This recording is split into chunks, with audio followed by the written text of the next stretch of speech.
സേതുവേട്ടന്റെ അളിയനും കൂട്ടുകാരനും വന്ന് മിനിങ്ങണമെങ്കിൽ കാശാ. എന്നിട്ട് ഇവന്മാർ എത്താനോടെ കളി വയ്ക്കും.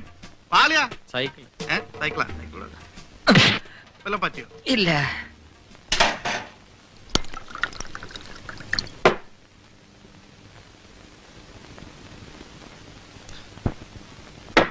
അളിയാ, നമ്മുടെ സേതുവേട്ടനൊരു ഊപ്പയാ, പേടിച്ചൂറിയാണെന്നൊക്കെ ചില നാറികൾ പറയണത്.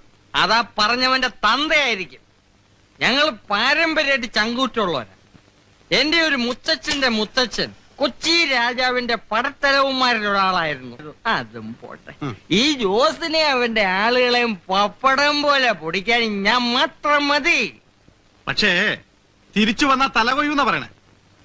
ആര് പറഞ്ഞു? ഏത് ചെറ്റകളാണ് പറഞ്ഞത്? സേതുവിന്റെ ഒരു രോമം പറിക്കാൻ പറ്റില്ല. അവൻ ആ ജോസ് ആശുപത്രിയിൽ നിന്ന് ഇറങ്ങട്ടെ, അവന്റെ ആൾക്കാരെ മുഴുവൻ വിളിച്ചോണ്ട് വരട്ടെ. ഇവിടെ ഒരു ലോഡ് ശവം വീഴും. എത്ര?